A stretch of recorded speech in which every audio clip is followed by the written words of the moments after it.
Assalamualaikum warahmatullahi wabarakatuh. A'udzu billahi minasyaitonir rajim. Bismillahirrahmanirrahim.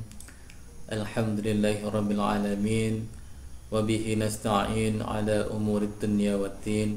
Wa sallallahu ala sayyidina wa habibina wa maulana Muhammadin wa ala alihi wa sahbihi ajma'in. Amma ba'd. Yang terhormat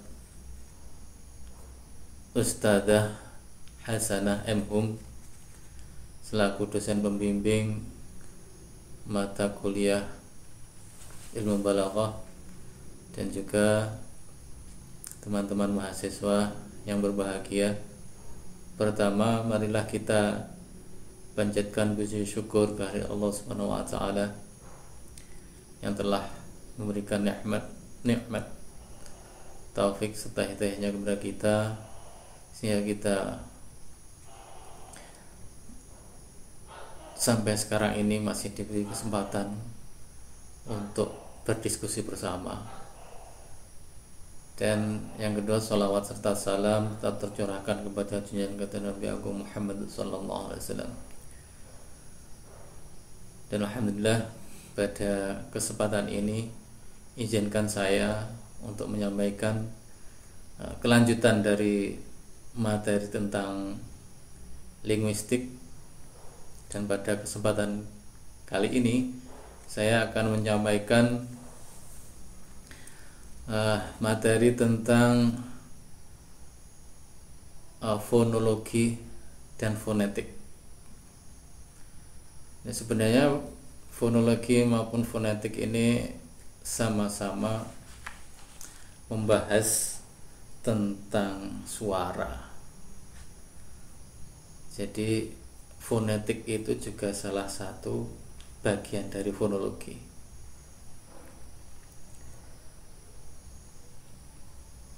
Dalam fonetik disediakan cara-cara yang objektif untuk mendeskripsikan dan menganalisa jangkauan dari suara manusia digunakan dalam bahasa mereka. Dan fonologi itu lebih mengacu pada pola suara dalam beberapa bahasa, pada apa yang pembicara dan pendengar harus ketahui, apa yang anak-anak butuhkan untuk belajar. Dan ilmu ini dekat dengan psikologi. Kita sering punya intuisi tentang bahasa tanpa tahu dari mana mereka datang atau bagaimana untuk mengungkapkan itu. Tetapi ilmu tentang ini memang ada. Membahas masalah bahasa, kajiannya sangat luas sekali, terutama ya termasuk fonologi ini juga ya. Jadi pada kali ini saya mencoba menyampaikan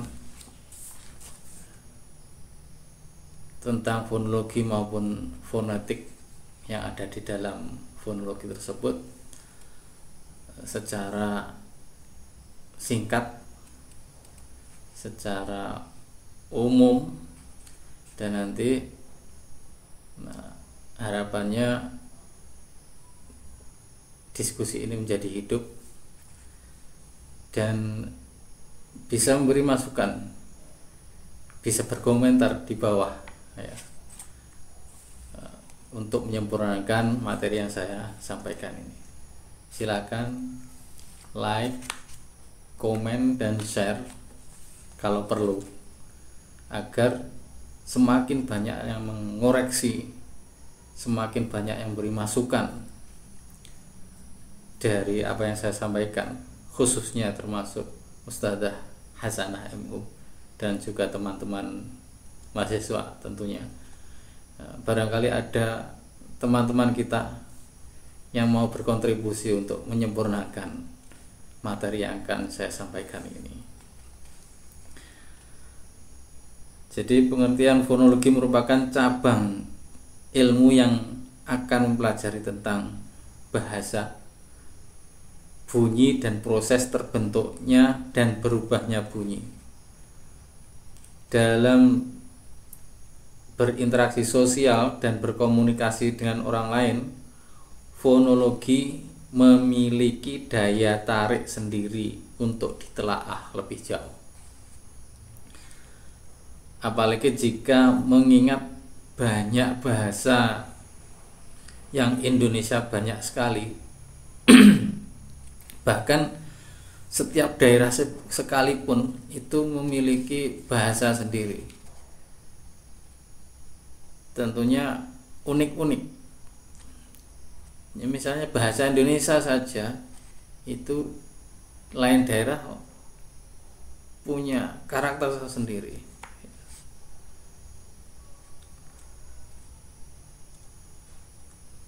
Apalagi jika mengingat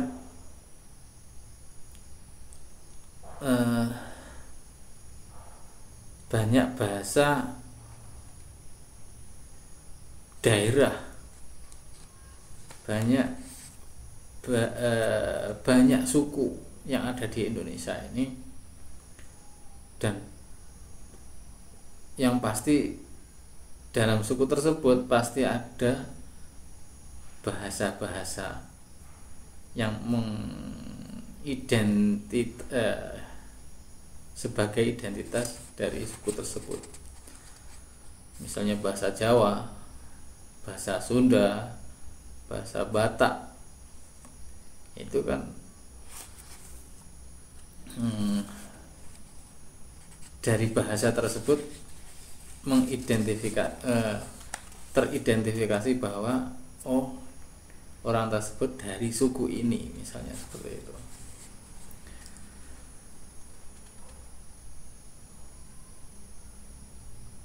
Dan hal ini juga akan mempengaruhi fonologi, mengingat banyak subcabang lain tentang fonologi yang kita bisa bahas semuanya dalam kesempatan kali ini.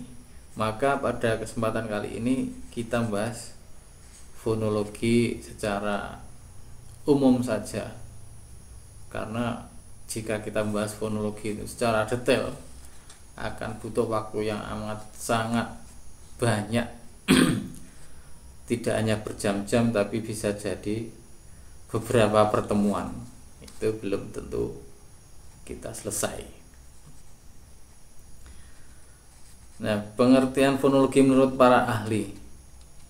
Fonologi memiliki arti yang lebih luas, sehingga tidak heran jika membicarakan pendapat para ahli mengenai fonologi ini dan ternyata kita dapatkan pengertian yang berbeda-beda. Nah, ini beberapa pendapat tentang fonologi dari beberapa ilmuwan. Contoh, ini nomor 1 dari Widi. Menurut Widi, fonologi adalah tata bahasa yang dipelajari dalam cabang ilmu bahasa, di mana ilmu ini akan menganalisis bunyi bahasa secara umum. Widi juga menyebutkan bahwa fonologi memiliki 2 cabang ilmu, yaitu ilmu fonetik,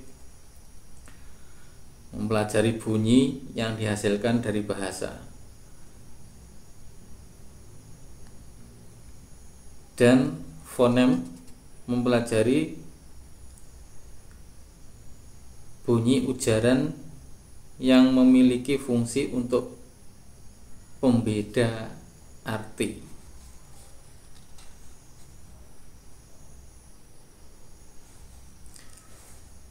Kemudian pendapat yang kedua dari Khair atau Cair, ini cara membacanya ya.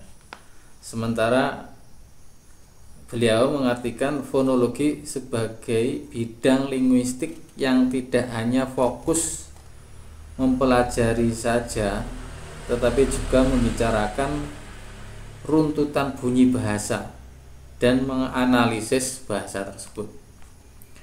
Kemudian yang nomor 3, menurut Ahmad Mu'afaq, berbeda dengan pendapat Ahmad Mu'afaq yang mengartikan fonologi secara umum, yaitu ilmu bahasa yang mempelajari tentang ilmu bunyi. Kemudian pendapat yang keempat dari Roger Lass.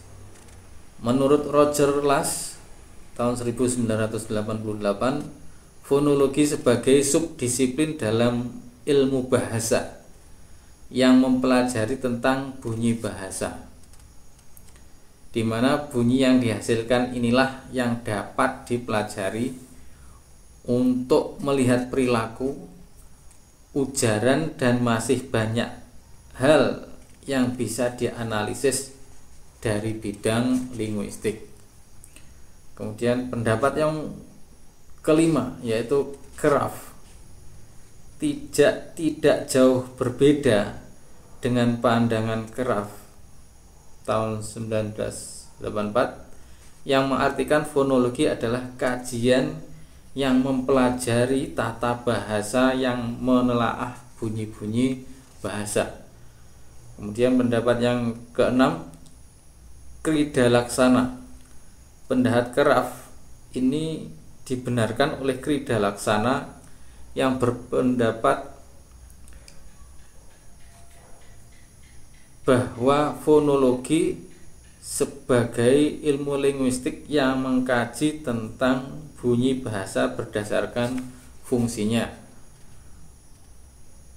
Dari beberapa pendapat di atas, maka fonologi dapat diartikan secara umum sebagai cabang ilmu bahasa yang mempelajari bunyi bahasa, termasuk mempelajari proses terbentuknya bahasa dan terjadinya perubahan bahasa, baik yang bersifat umum ataupun yang bersifat fungsional.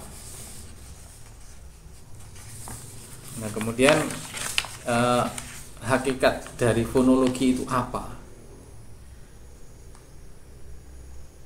Jadi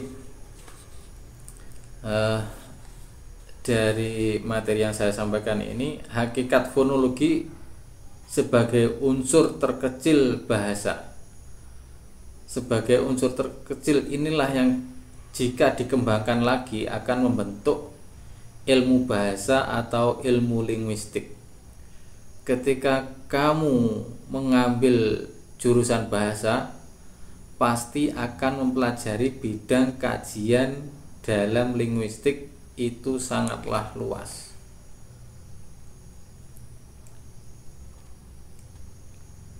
Hakikat fonologi mempelajari tentang perilaku, fungsi, dan unsur linguistik yang bersifat netral terhadap fenomena bunyi. Pada dasarnya, fonologi memiliki dua lingkup, yaitu dalam arti luas dan arti sempit. Hakikat fonologi dalam arti luas fokus mempelajari bunyi bahasa secara umum, termasuk juga mempelajari perbedaan makna. Misalnya mempelajari tentang kajian fonetik dan fonemik yang akan diulas dalam kajian fonologi nanti setelah ini. Hakikat fonologi dalam arti sempit, fonologi mempelajari perilaku bunyi bahasa dan mempelajari fungsi dari bunyi bahasa. Bagi kamu yang tertarik mendalami ilmu bahasa, maka di hakikat fonologi ini akan mempelajari hierarki bahasa. Hierarki paling kecil adalah fonologi. Bentuk fonologi lebih abstrak dibandingkan sintaksis. Di atasnya fonologi terdapat morfem. Morfem adalah unsur yang mempelajari tentang pembentukan kata. Di atas morfem terdapat morfologi. Morfologi adalah ilmu bahasa yang fokus mempelajari susunan. Naik ke hierarki yang paling tinggi dan paling besar adalah sintaksis. Sintaksis mengkaji tatanan bahasa seperti struktur kalimat. Kemudian objek kajian fonologi dan jenis fonologi. Seperti yang kita ketahui tentang pengertian fonologi menurut bahasa yang mengkaji tentang bunyi. Ditinjau dari objek kajian fonologi diambil dari istilah asalnya fonologi, yaitu diambil dari kata phon yang bermakna bunyi. Istilah yang diambil dari bahasa logos yang berarti ilmu, yang kemudian lahirlah dua bentuk fonem yang terdiri dari fonetik dan fonemik. Nah, kali ini kita membahas tentang fonetik. Fonetik adalah bagian fonologi yang mencari tahu bagaimana bunyi itu dihasilkan.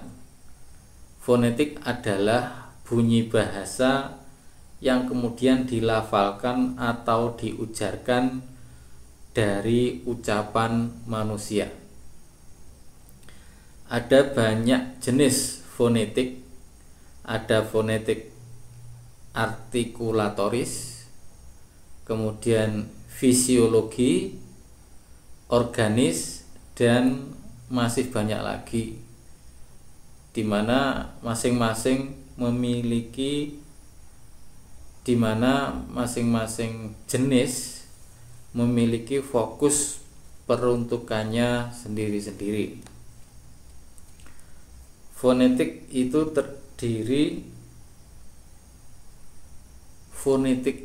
sendiri dibagi menjadi 3 jenis sebagai berikut. A.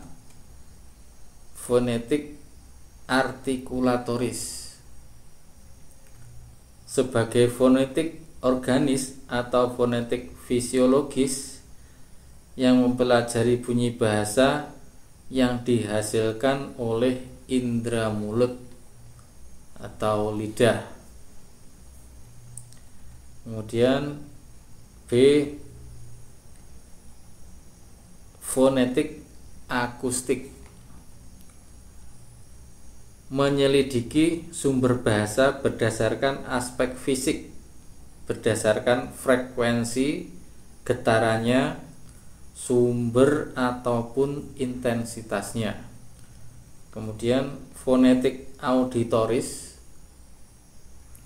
fokus mempelajari mekanisme penerimaan bunyi berdasarkan penangkapan indera pendengaran kita. Nah, kemudian yang kedua yaitu fonemik. Sementara fonemik juga bagian dari fonologi yang mempelajari terhadap bunyi didasarkan pada fungsi pembeda arti. Jadi dalam pelafalan bunyi ada bunyi yang memiliki penekanan makna yang berbeda. Apalagi dengan keberagaman bahasa di Indonesia, banyak bahasa daerah yang mempengaruhi fonologi. Itulah objek kajian fonologi. Jika dipelajari lebih dalam lagi, masih banyak unsur penting yang akan kita pelajari lebih detail. Buat yang tertarik ingin mempelajari cabang ilmu ini, bisa mengambil jurusan sastra atau bahasa. Seperti yang disinggung sebelumnya, Indonesia memiliki banyak daerah yang bermacam-macam bahasanya. Dampak bahasa daerah menimbulkan perbedaan pelafalan atau penyebutan bunyi kata. Ada yang menggunakan kata dasar secara utuh, hanya saja dari suara pelafalannya yang berbeda. Ada juga yang menghilangkan unsur fonem. Contoh, sebagai contoh, orang Jawa saat menyebutkan kata contoh, ada unsur yang hilang, yaitu huruf H. Harusnya contoh menjadi contoh. Contoh dalam bentuk kalimat sebagai berikut. Budaya Timur memang kontras dengan budaya Barat. Contohnya dalam hal berpakaian. Kemudian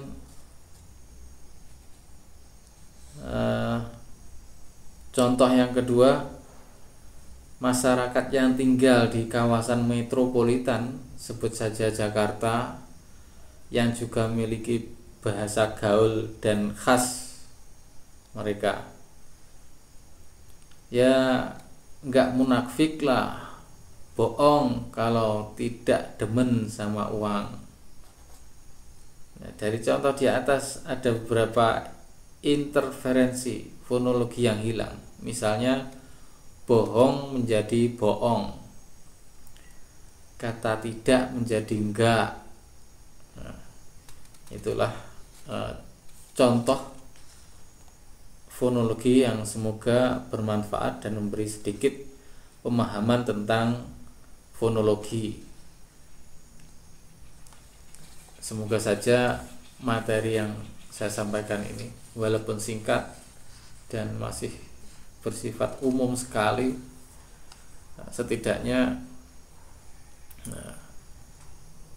kita bisa berdiskusi, kita bisa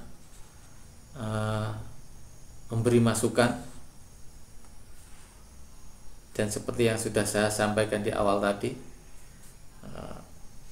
saya yakin tidak hanya dosen kita, Ustadzah Hasanah M.Hum, dan juga teman-teman mahasiswa yang sedang berdiskusi bersama dengan kita ini, mungkin ada teman-teman lain yang ingin berkomentar, ingin memberikan masukan, kritikan, saran, silakan komen di bawah agar diskusi kita lebih hidup, diskusi kita lebih sempurna, diskusi kita lebih bermanfaat, dan akhirnya apa yang kita pelajari lebih gamblang, lebih mudah kita pahami bersama. Akhirnya dari saya, Ahmad Sirajuddin, PBA semester 8, cukup sekian. Akhirul kalam, wallahul muwaffiq ila aqwamit thariq. Wassalamualaikum warahmatullahi wabarakatuh.